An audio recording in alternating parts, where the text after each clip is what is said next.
Hi, winners. It's Amanda. I'm so glad that you guys have joined us for another episode. We have a terrific guest today. I don't know if terrific is the word. He's pretty outstanding. We managed to secure Vic Ferrari, who is a 20-year veteran of the NYPD, the New York City Police Department. He has a lot of really gruesome stuff that he's going to talk to us about. But before we get into that, I do want to take just a quick moment and let you guys know we are dabbling in trading trailers with other podcasts. You might have noticed the last few episodes, we've been kicking them off with various podcast trailers. The point of this is to give other podcasts an opportunity to be heard by different audiences, as well as to allow us to be heard by different audiences. In exchange for us playing their trailers, they've agreed to play our trailer. So it's really just a great way to get our name out there. So I do hope that you guys understand the reasoning behind why we're doing that. I'm definitely not trying to take over the airwaves with ads. Nobody pays for any of this. We don't make any profit. It's just something we're doing as podcasts to try to engage more people and get ourselves out there more. So I do want to point out that all of the podcasts trailers I'm going to be including in the show notes that you guys have the names and where to go find them. They are all really great. I would never have a trailer on our show of someone who I didn't think was fantastic. So you guys cannot go wrong with any of the trailers and any of the podcasts who make the trailers. In addition to that note, I do want to let you guys know we're going to be skipping the segments today. We're going to pick up right where we left off with those for the next episode, but I just really want to focus today on giving our guest the opportunity to speak and share his stories, get a really interesting glimpse into that side of true crime, because as podcasts, we typically don't have access to that glimpse. We have access to the victim side, which is very important, but we do want to include all sides of the case, and in that comes police officers and law enforcement. I do ask that you guys give your full attention and respect to Vic. He's had a very successful career, helped keep our streets much safer. He's not one of the bad eggs, so just give him your love and attention, as I know that you will throughout this episode. The only little update that I want to give you guys is that we are working on a Patreon. Your voices have been heard. We are working on 3 different tiers that are going to give you a variety of access to different exclusive content, including behind-the-scenes video and audio, additional weekly bonus episodes, merchandise and physical tangible goodies, and much more. So whenever you get time, hop over to any of our social media to get an idea of what we've been working on. And as soon as it's live, I'll make sure to tell everybody so that you can flock to our Patreon. Your support is going to make the biggest difference, and this podcast would not be what it is, even at this point, without you guys listening. So thank you so much again. I hope wherever you are, whether you're driving or working or listening to us on the bus, I really want you to know I appreciate that you're giving us your time and energy so much. I'm going to do away with the gushy stuff now. Without further ado, we're going to jump into our episode. First, though, we've got a few words from a couple podcasts sprinkled throughout, so take a listen and check out their information if you're interested. All right, guys, well, I'm going to miss you for the outro, so stay alive, at least throughout this episode. Preferably longer than that too. We need you. It takes a village. So thank you guys, and I hope you enjoy. Guys, Ace from Hit the Books here. Are you an avid sports enthusiast? If so, you're in the right place. Here at Hit the Books, we provide in-depth sports coverage across every league. Our crew collaborates day in and day out to help you find the best lines and add some green to your card. Tune in every Wednesday to see what the gang has in store on the pod, streaming on Apple, Spotify, and all major platforms. Also, be sure to check out our social media channels at Hit the Books Pod to catch every play we cook up. See you in the winner's circle. Well, thank you again very much for joining me today. I'm really excited to speak with you. How are you doing? I'm doing great. Good. You look great. You look great. Thank you. Can you just take a second and introduce yourself to everybody? Sure. My name is Vic Ferrari. I'm a retired 20-year member of the New York City Police Department. I worked in a lot of specialized units in the NYPD. I started as a patrolman in the South Bronx. I worked at a DUI unit. 15 out of my 20 years, I worked in plainclothes. My last 10, I was a detective in the NYPD's auto crime division. So anything with organized crime, chop shops, exporting stolen vehicles out of the country, changing vehicle identification numbers on cars for resale. That was my thing. After a wonderful 20-year career with the department, I retired and I got into writing. I've written a series of books, 4 of which are behind the scenes look into the New York City Police Department. I have looked into those, and it's from what I understand, there's no particular order you have to go in. They're all just based on the topic that you're interested in. Is that right? Yeah, my books don't really, I'm not disciplined enough to write beginning, middle, and end. So my books they're great beach books. So you could just pick them up and thumb through, and there's a chapter, for argument's sake. In one of my books, there's a chapter called Crossing Over to the Dark Side. So I explain how the department deals with corruption I saw during my time with the NYPD, and guys that I saw that went bad. Another one of my books has a chapter called Practical Jokers. And that's just what goes on inside the locker room and guys busting each other's balls. So it's just my take on things as far as creative criminals, interesting coworkers. And I just lay it out in my books. There's no agenda or beginning, middle, or end. I love that. That sounds like a great read. I love the fact that you called it a beach book because from what I understand, you're in Florida as well. So yay to Florida. I'm here too. So I love a good beach book. So I'm definitely going to be looking into that. So I did see that you spent the majority of your life or grew up in the Bronx area. And I just wanted to gain your perspective as an officer. The Bronx, New York City, they tend to have a very certain connotation in media, and any kind of crime-related media in particular portrays it as this really crime-infested city where it's like every day is a danger. Is that something you necessarily agree with, a portrayal of your city in that fashion? Not in my time period. So I grew up in the Bronx in the 70s and 80s. New York City was awash in crime, but my neighborhood was working middle class. You either went in my neighborhood, it was rare to go to college, although people did. You either went the civil service route or worked for one of the utility companies, or you got involved in organized crime. My parents sent me off to Catholic high school after 8 years of public school because they didn't want me to slip into that. That was their mindset, at least. New York, the Bronx is a rough place. I thought I was prepared, for the street growing up in the Bronx. But, I got dropped off in the South Bronx, which is a lot different than Frog's Neck or the Pelham Bay area where I grew up. And instantly I was like, oh, wow. Like I thought I was a tough kid, but I really wasn't prepared for this because this is in the middle of the 1980s when you had the crack epidemic going. So, I was seeing junkies and street people coming up to me with things they stole and people running up to me and speaking Spanish, which I just took 1 year of remedial Spanish in Catholic high school. So I just wasn't prepared for it. But you learn as you go along. I was fascinated by it. So I wanted to be as good as I could as a police officer and later as a detective. It's funny, spending most of my NYPD career in the Bronx and Harlem, I thought I was a badass. And then as I'm a detective, they start flying you out to Brooklyn, Coney Island, or different things that go on out there. The Coney Island hot dog eating thing on the 4th of July and Memorial Day and Labor Day, the West Indian Day parade. And you realize, wow, like Brooklyn North is way worse than the Bronx. Like, wow. Oh yeah, Brooklyn North makes the Bronx and Harlem look like Disney World. I just couldn't believe like what the cops out there had to put up with. It was definitely a different, and I didn't realize that until later in my career when I started working on cases and going out there. Wow. And that's interesting because you hardly ever hear about Brooklyn North in media. It's always very heavily focused on the Bronx and NYC 9 times out of 10. So that's wow. So have you always wanted to pursue a career in law enforcement, or was some kind of formative moment that kind of pushed you? I know you said your parents had a lot to do with coaxing you along the right path, but was that something that you've always been interested in? Oh yeah, since I was 5 years old, I knew what I wanted to do in life. When I was a little boy, my grandfather broke his leg in a snowstorm, and the cops brought him home. And I just remember looking at these 2 men in these blue uniforms with their gold buttons, and every little boy is fascinated with the gun. And I was like, wow, who are these guys? Like, what do they eat? What are they about? And in that time period, you had a lot of cop movies and cop television shows. So I was always fascinated watching the French Connection, the 7-Up, the Taking of Pelham, 1, 2, 3, anything with police stuff.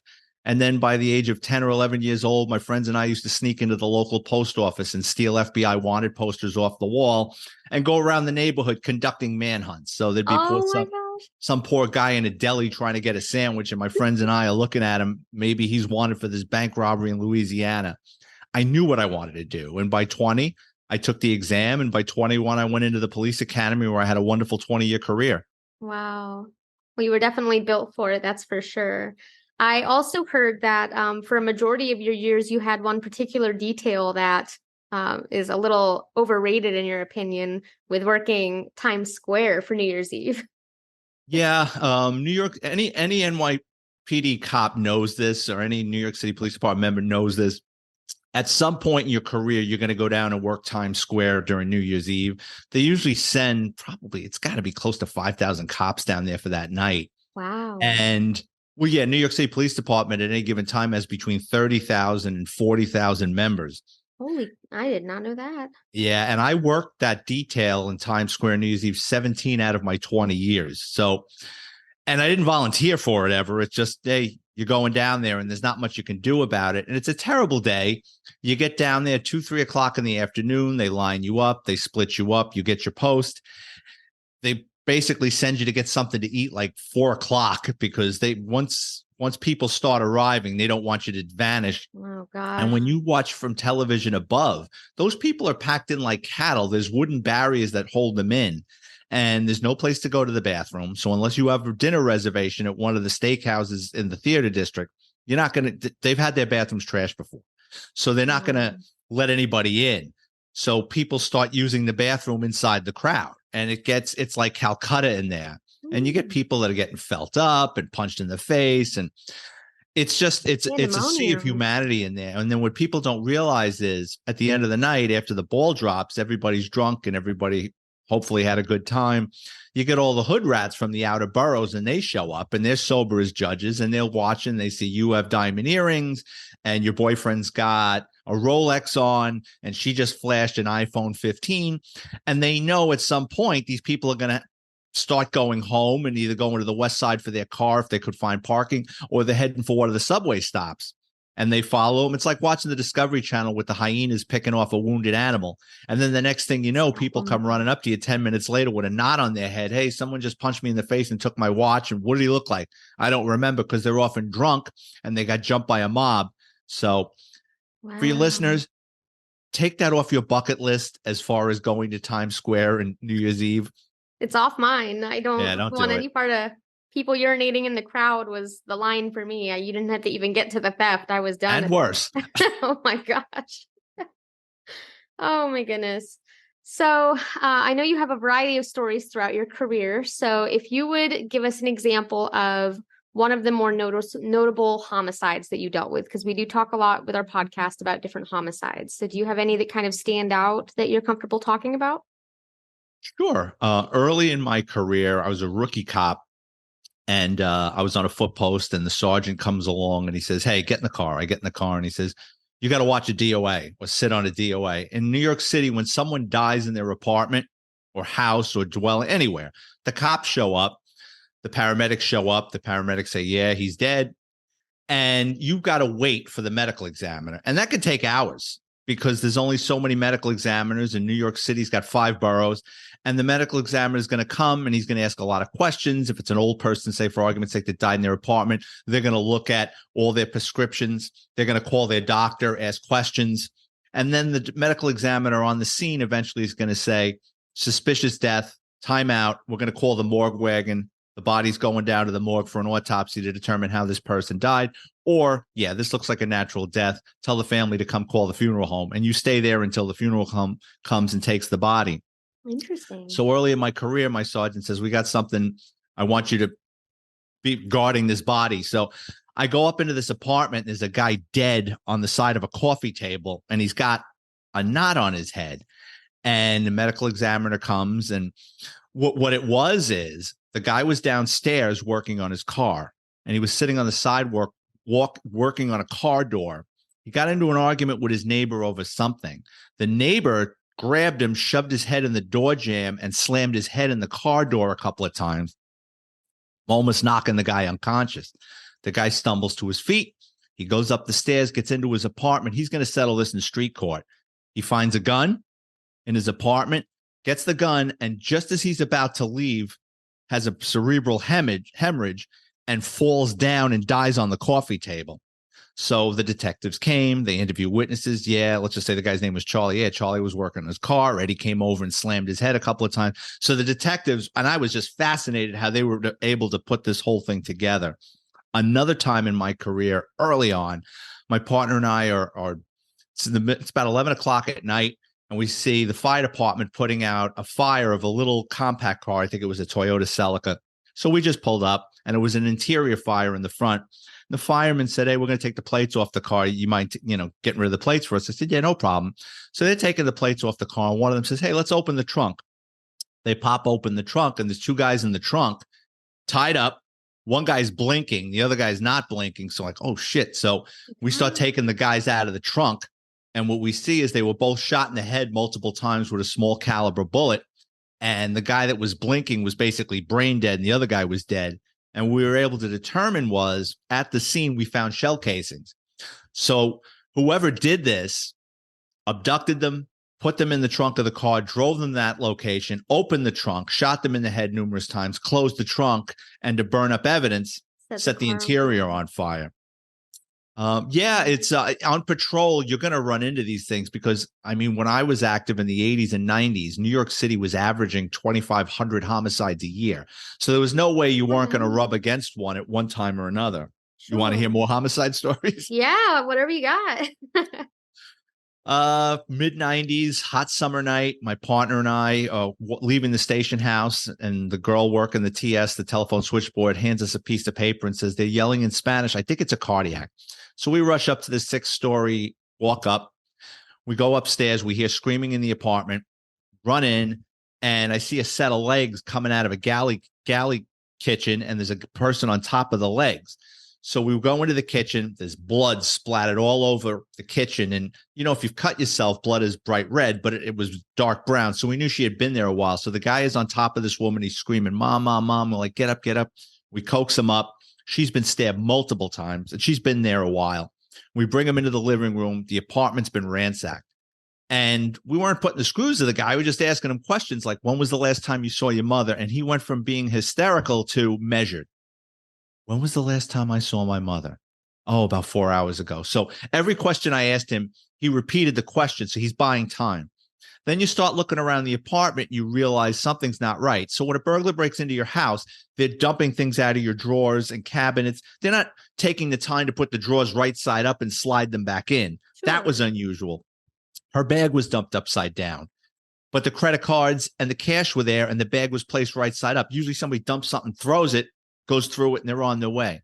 It was ransacked, but appeared to be staged. So the detectives came.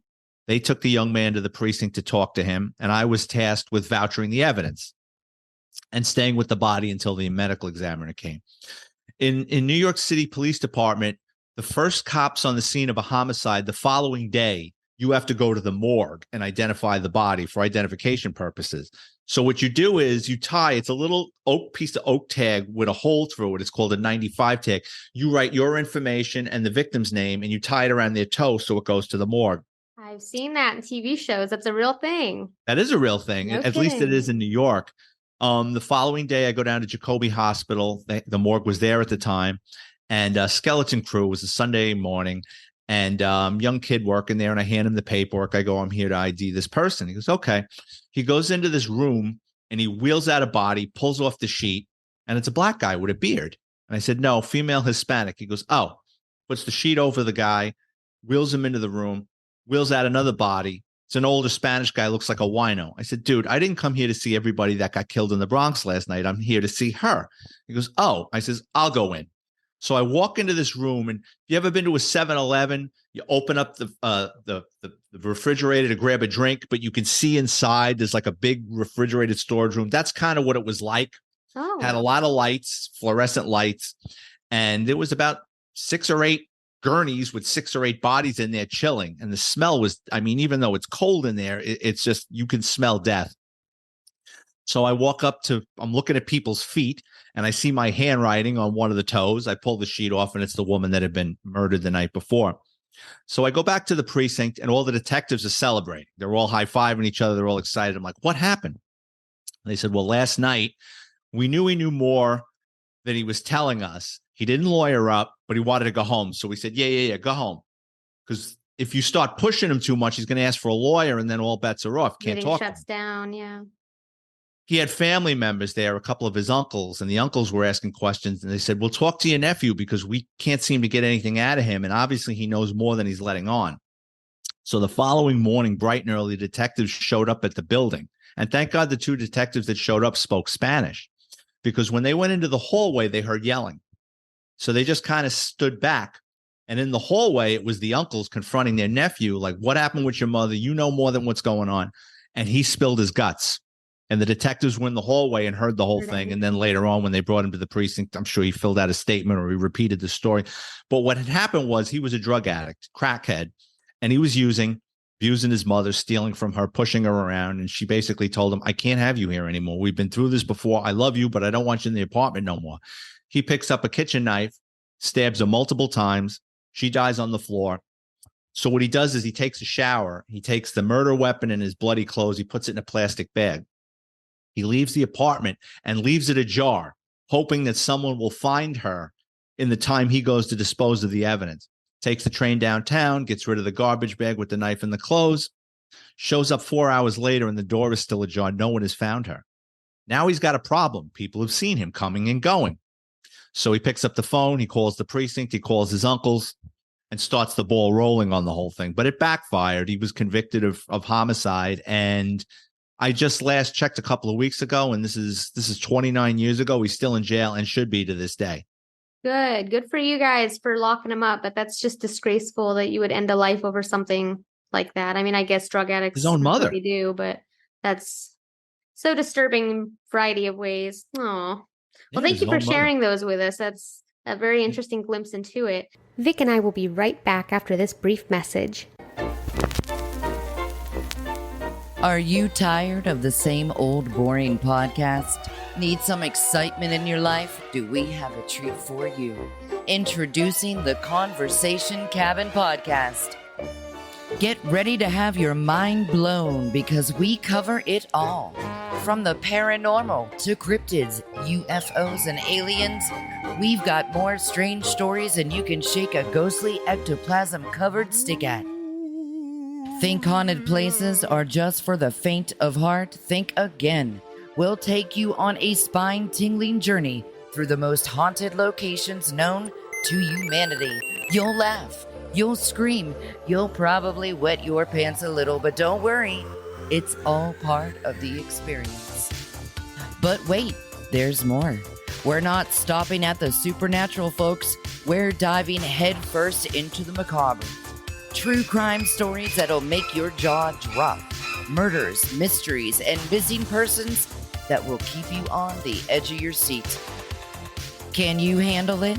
Can you handle the goosebumps and the sheer awesomeness of the Conversation Cabin Podcast? We dare you to find out. Join us every week for a roller coaster ride of terror. Thursday nights at 7 p.m. Central Time, 8 p.m. Eastern Time. It's not just a podcast, my friends. Oh no, it's an experience you'll never forget. So grab your popcorn, turn down the lights, and prepare for a journey into the strange, the scary, and the unexplained. The Conversation Cabin Podcast is here to rock your world. It's not just a podcast, it's an experience. Do you have any kind of like comical stories or anything that happened through your career that was kind of like a, wow, that was funny kind of moment? Oh, yeah. What people don't realize is cops have really good senses of, well, some of them. And, when the average person approaches a cop, you're going to get that stoic, robotic, because they don't really know what you want, or people sometimes have questionable motives when they come up to the police. So you're going to get that yes, sir, yes, ma'am, yes or no, very cold, very stoic. But the reality is, in the locker room, there's a lot of goofing around, and guys are always playing practical jokes on each other and always busting each other's balls. And there's some real characters in law enforcement, especially the New York City Police Department, because we have so many people. So there was a guy we used to work with. He was Irish, but the Spanish cops used to call him El Diablo because if you worked with, he was a big partier. And if you worked with him long enough, you were either going to get divorced or go to rehab and convert to Christianity because he was just that much of a party guy, keeping you out till all hours of the night. So one night, El Diablo is in this Midtown bar, and he's talking to a couple of women at the bar, and a handsome cab operator walks in. And a handsome cab operator, those are the guys that take you around Central Park in a horse and carriage for like $400 for 20 minutes. And they usually wear like the Abe Lincoln stovepipe hat and the felt vest. So when the guy came into the bar, El Diablo immediately knew he was a handsome cab operator, and the guy was going to the bathroom. So El Diablo asked him, hey, you mind if I take Seabiscuit for a ride around the park? And the guy goes, yeah, sure. And kept going to the bathroom. So El Diablo turns to the girls, come on, ladies, let's go. He's a friend of mine. And they're like, really? He goes, yeah. We do this all the time. He's drunk, goes out to the horse and carriage, loads the two girls into the horse and carriage, kicks the blocks off, grabs the whip, gives the horse a crack in the ass, and they're going along 50-something street along Central Park. And it's going great. But the horse realizes that the guy behind the wheel is a jackass and doesn't know how to handle a horse. So the horse is like, screw this. I'm going back to the barn to get some oats. So the horse starts picking up speed, and he starts blowing lights. Now, if you're blowing lights in a horse and carriage and you get hit by a taxi cab, it's bad. It's going to be real bad. So the women are now screaming because they realize this jackass doesn't know how to control the horse and carriage. And the horse and carriage heads into Central Park. While this is going on, two other handsome cab operators spot this and go, wait a minute, that's Charlie's horse and carriage. That's not him. And it's out of control. They chase him into Central Park. Now you got like a chariot race going through Central Park with a runaway horse and carriage. And it's almost like they do with the trotters at Yonkers Raceway. One got in front, one got in back, and they, slowed it down, right? They stop the horse and carriage. The two females are like, screw this. They run into Central Park, never to be seen again, right? The two handsome cab operators start beating the shit out of El Diablo because they figure he stole the horse and carriage.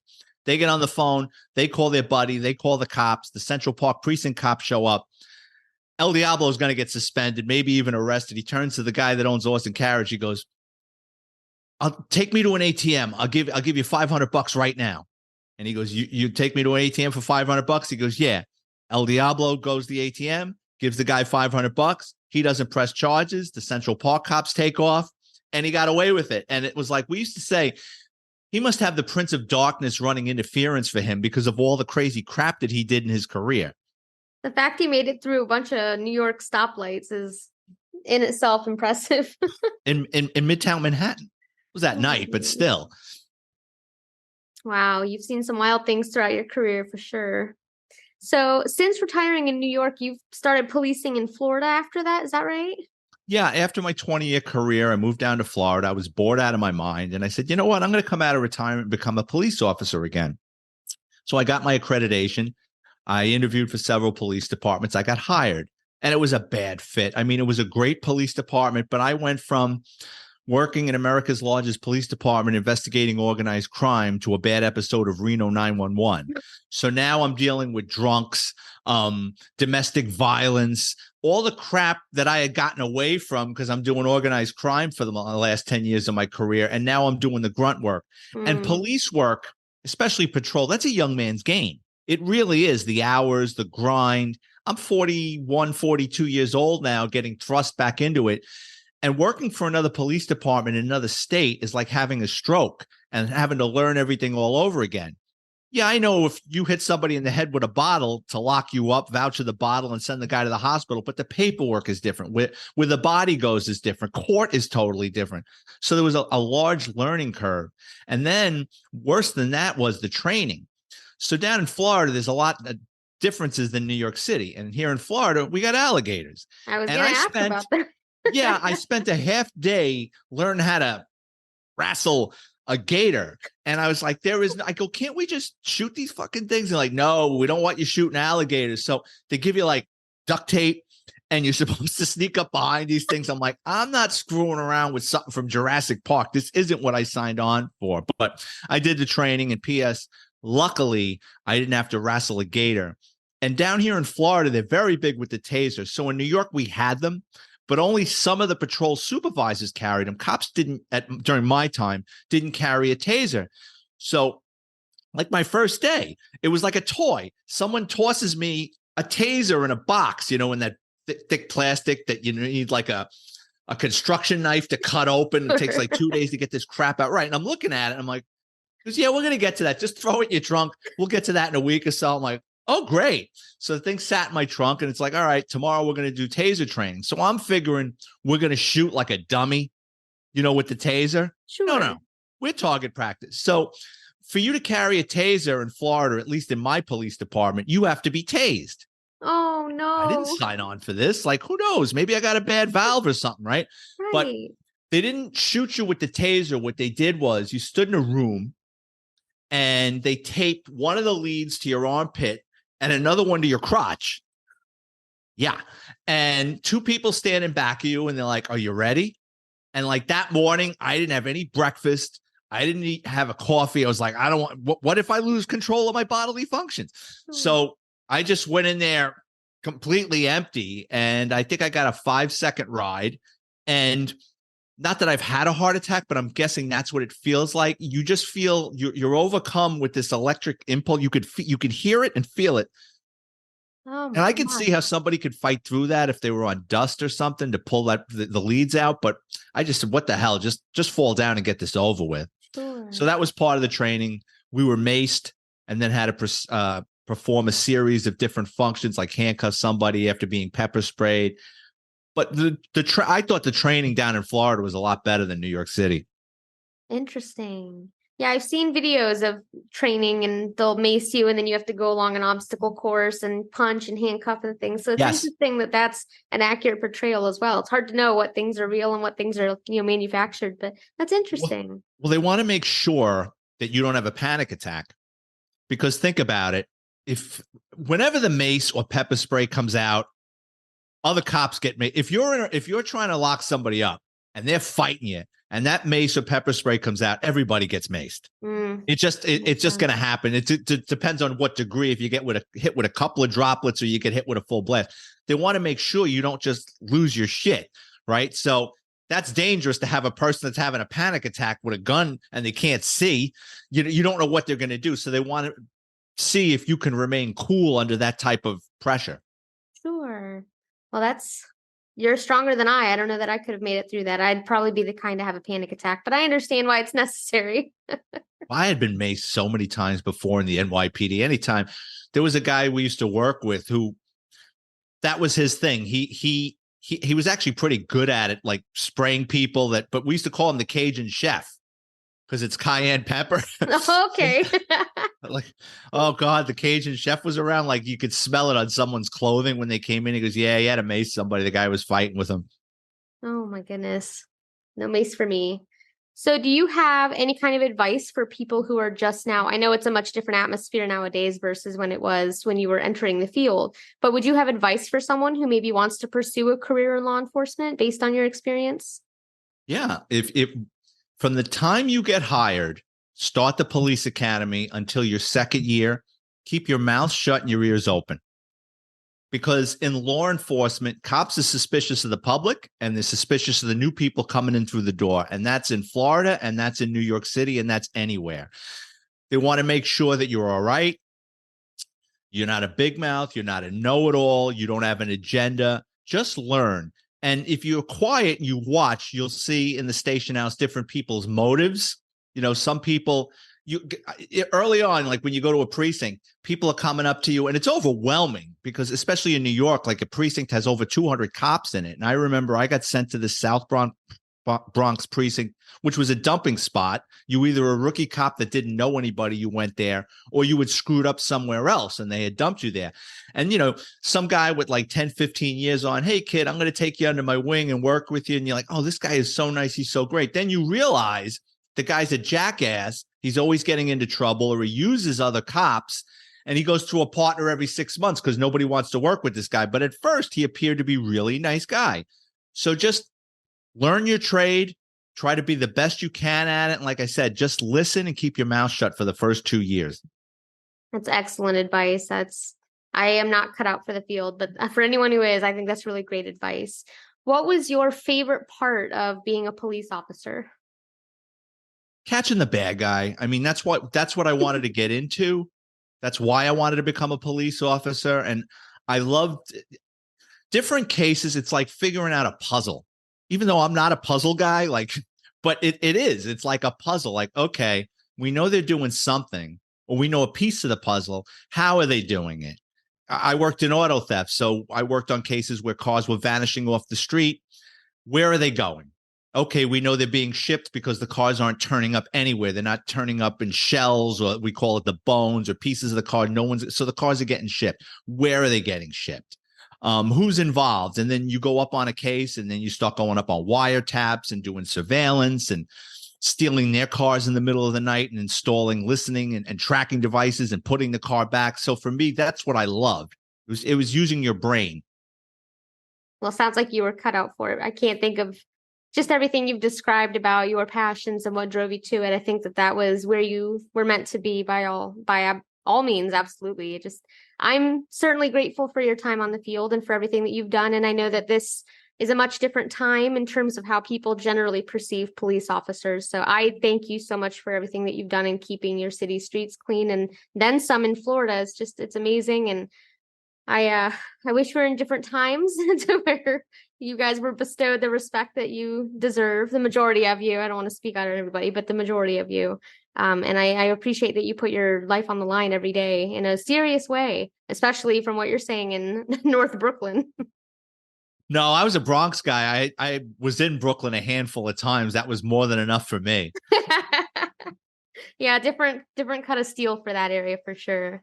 So do you have any last things you wanted to talk about, or anything about your book that you really wanted to point out? Yeah, sure. If you're interested in true crime stories or behind the scenes look into the New York City Police Department, I encourage you to go to Amazon book section, type in my name, Vic Ferrari, like the car. You'll see my series of NYPD books, including NYPD Through the Looking Glass, stories from inside America's largest police department. And coincidentally, I have a podcast where I bring on retired NYPD members that have really interesting past and worked in specialized units. And that's the same name as the podcast, NYPD Through the Looking Glass, same artwork. And that's available on Buzzsprout and Spotify and wherever you can find podcasts. It's good. It's an interesting show. I love that. What can we do if we're looking to support our local police? Wave to them. It's funny. Aw, that's a sweet one. It depends on the neighborhood. So I worked in the South Bronx. You got the finger, or, you could read people's lips. You almost became like you could read people's lips of people telling you to go F off. And then sometimes if you were working in a different neighborhood, the residents would wave to you. I mean, don't show up at the precinct with a box of home-baked cookies, because they're probably first thing they're going to think is you're trying to poison them. But just wave to the cops, or if you see a cop, just approach them and just be nice with no agenda. They'll appreciate it after a while. And then if you strike up a rapport with that cop and something happens, he knows you. You know what I mean? You'll get a different response. That's a good point. And yeah, very good advice. I'm going to start saying hi. I always stay out of the way because I feel like that's not what they'd want. But now that I know that, I'm going to start saying hello. Well, within reason.